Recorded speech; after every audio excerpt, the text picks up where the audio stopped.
Welcome back to the deep dive. Have you ever felt that little career itch? You know, the feeling that maybe your current path is kind of losing steam, but thinking about a total overhaul, starting again from scratch, well, that feels completely paralyzing. Yeah, If absolutely. that sounds familiar, then this deep dive is definitely for you. Today, we're digging into a really strategic manual for turning that kind of professional uncertainty into, well, confident action. hmm It's Pivot. The only move that matters is your next one by Jenny Blake. And this book, it really landed at such a key moment. Came out in 2016, right? Yeah. And it just perfectly tapped into these huge shifts happening in how we work. Totally. You had the gig economy blowing up, digital transformation speeding everything up, and that old idea of a 50-year straight line career pretty much gone. Yeah, long gone. And Blake, I mean, she had this deep background in training development at Google. She really got it. She understood that being adaptable, constantly learning, it wasn't just nice anymore. It was like essential for survival. And that's the big anxiety she tackles head on, isn't it? If these career shifts are just going to happen, they're inevitable. How do we stop freaking out about them? Right. How do we stop seeing change as this scary thing and instead view it as a structured chance to grow? Because most people, they feel stuck. They feel trapped when change feels necessary. hmm But Blake gives you a way to actually structure that chaos, which is so helpful. Exactly. So our mission here today in this deep dive is really to unpack that structure for you. We want to walk you through her four-stage method: plant, scan, pilot, and launch, Yeah. and show you how she helps turn that potential stress into, hopefully, clarity and confidence. The key thing is leveraging what you already have, not just throwing everything out. Okay, let's unpack that core idea first, because the word pivot, she uses it very deliberately. She does. This isn't about, some wild, impulsive move like quitting your job tomorrow with zero plans. Definitely not. No balling impulse trips here. Right. She defines a pivot as a strategic shift, one that actually maximizes the strengths and the experiences you already possess. Yeah, think evolution, not revolution. That's the Yeah. key difference. The power of the pivot comes from really seeing and using what's already in your toolkit. Your unique skills, your connections, your experiences, and just applying them strategically in a slightly different direction. It's about building on momentum, not starting cold from absolute zero. Okay, so if the goal is this kind of strategic evolution, where does she tell us to begin?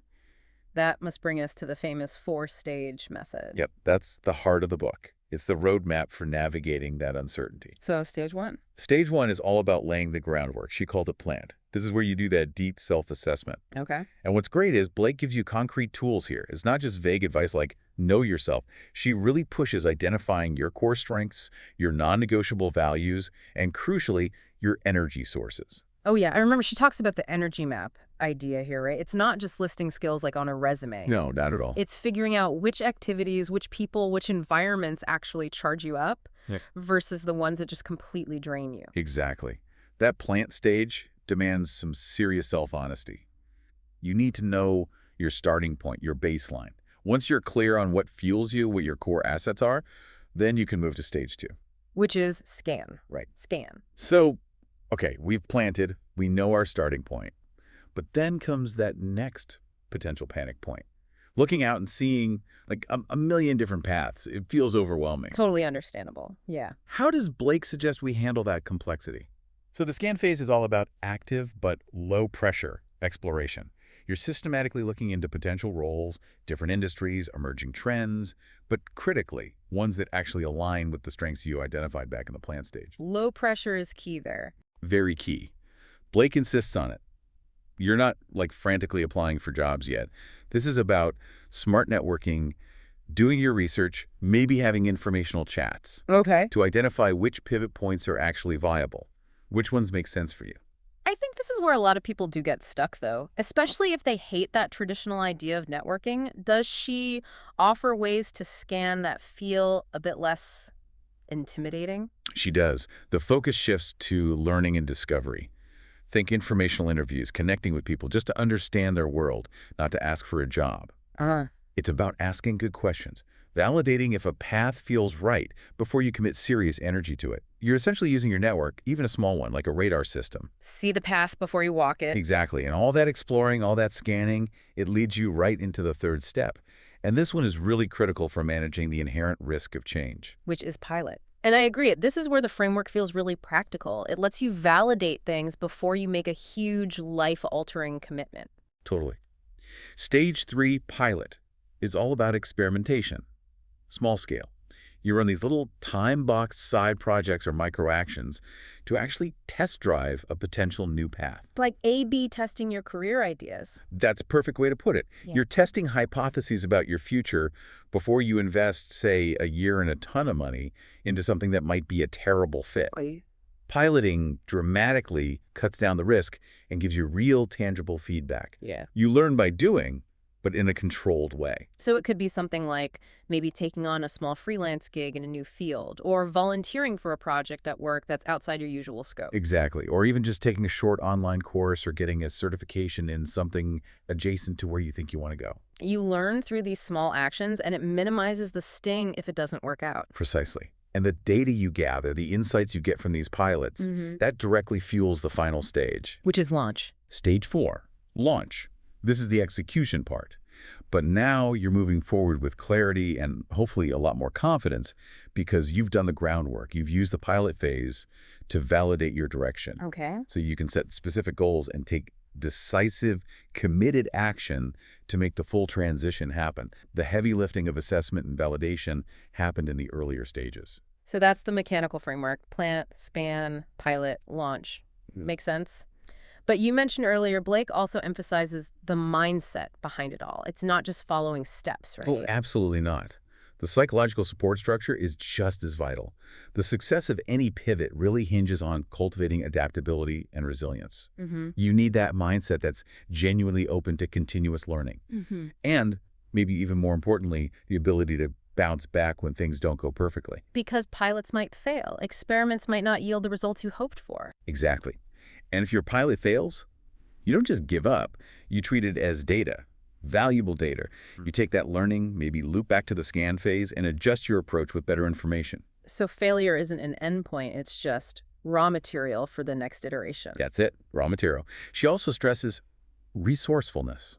Building and nurturing that professional network is obviously key during the scan phase for finding opportunities. Yeah. But it's also about being creative, using the resources you do have, even if they seem limited, to overcome obstacles that pop up. The structure gives you a path, but it's the mindset that really fuels the journey. Okay, this is interesting. It shifts us into the deeper philosophy of the book.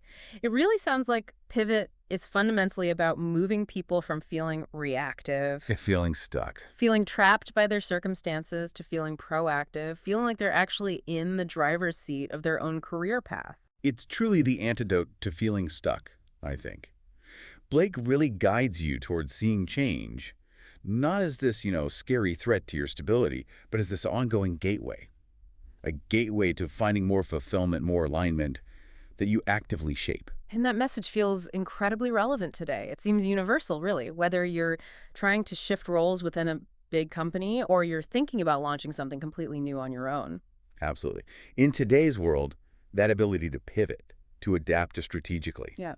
it's vital everywhere. And that focus on strategy on the framework is maybe what sets Pivot apart from some other books in the career space, right? I think so. There are many fantastic books out there focusing on, say, job search tactics specifically, or deep dives into self-discovery like the classic What Color is Your Parachute? But Pivot gives you this repeatable holistic system, the 4 steps. It's less about just finding the next job and more about building a lifelong capability for navigating career transition. Because you're probably going to need this process more than once. Almost certainly. In the modern economy, multiple pivots are becoming the norm, not the exception. Okay, let's make this really concrete then. How does Blake help someone listening right now translate these stages, these ideas, into actual daily actions or strategies? What are some specific takeaways? Yeah, good question. She definitely advocates for weaving the pivot method into your regular routine. So for that continuous planting, that self-assessment piece, she might suggest things like daily reflection or journaling, Okay. maybe using a simple framework like stop, start, continue. Quickly auditing your day. What drained my energy today that I should try to stop? What gave me energy that I could maybe start doing more of? And what's working well that I should definitely continue? Oh, I like that. Stop, start, continue. It's a really simple but powerful daily audit tool. It is. And then for the action phases, like continuous piloting, she's a big fan of microactions. Microactions, tell me more. These are just small, manageable goals, tiny steps you can take to test new directions without a huge commitment of time or money. Okay, give me an example. Sure, let's say you're scanning a potential new industry, like data science. A microaction might be just spending, say, 30 minutes a week learning the basics of key software tool used in that field. Right, or maybe reaching out to one person on LinkedIn who works in that industry for a quick informational chat. Exactly. It's about gathering intel, testing your interest level, building small bits of experience, all without betting the farm. And besides these daily habits, she includes more structured exercises too, doesn't she? To help you really engage with the concepts. She does. There are several valuable exercises woven throughout the book. A really key one, especially for the plant phase, is doing a detailed skills inventory, but with a twist. Okay. It's not just listing your past job duties, it's digging deeper to identify your transferable skills. Things like problem solving, communication, project management, synthesizing information. Ah, the underlying competencies. Precisely. And then the exercise pushes you to actively map those core competencies to see where they might be valuable in completely different fields or industries. That's how you bridge the gap between self-knowledge and potential action. You map your existing assets onto new possibilities. That makes a lot of sense. And she backs this up with real stories, right? Case studies. Yes, the book is full of real-life examples. People pivoting within large corporations, people shifting into completely different sectors, people launching entrepreneurial ventures. It really shows the framework in action across diverse situations. So it demonstrates that these kinds of structured pivots aren't just theoretical, they're achievable. Definitely. It reinforces that if you approach it thoughtfully, with structure and that experimental mindset, significant career change is well within reach. Okay, so as we start to wrap up this deep dive, let's really zero in on the biggest takeaway. What's the most paradigm-shifting insight Blake offers here? For me, it's the fundamental redefinition of career success. It's shifting away from thinking success equals linear stability, or just stability, period. The book argues, I think persuasively, that true professional success today is really about your ability to adapt and thrive amidst ongoing change. That's the new currency. So it's moving from a mindset rooted in fear of change, maybe a scarcity mindset, Yeah, fear of losing what you have. to one that's focused on opportunity, an abundance mindset, where change is actually the source of growth. Exactly. It's empowering. It puts you back in control, allowing you to define what success looks like on your own terms, for your own life. But, while the book provides this very clear structure, plant, scan, pilot, launch, there's also a kind of tension there, isn't there? A bit of ambiguity. There is, and Blake acknowledges it. Yeah. She stresses the strategic planning, the structure, which is vital for reducing anxiety and making progress. But the ultimate success of any pivot, that's deeply personal. It's subjective. Right. What works for one person might not work for another. Precisely. It depends entirely on your unique values, your definition of fulfillment, your life circumstances. So the ambiguity lies in that balance between the structured plan and the messy, unpredictable reality of life. You need the framework, but you also need to leave space for the unexpected. You have to. You need to allow room for serendipity, for those opportunities that might pop up completely outside your carefully laid plans. So the structure gives you the foundation, the confidence to move, but the actual journey might require some improvisation. I think that's a great way to put it. And maybe that leads to the final challenge for you, the listener, to reflect on. How much structure, how much plant, scan, pilot, launch do you personally need to feel secure enough to make a move? And conversely, where do you need to consciously leave space? Where do you need to allow for that bit of spontaneity, that serendipity that often leads to the most profound discoveries? Because sometimes the best move, the most fulfilling one, might be the one you didn't meticulously plan for at all. Well, it just might be. That's a really powerful thought to end on. The pivot method provides that essential resilience, that structure. But ultimately, you're the one steering the ship. Thank you so much for walking us through this incredibly useful framework today. My pleasure. It's a really valuable guide for anyone navigating career change.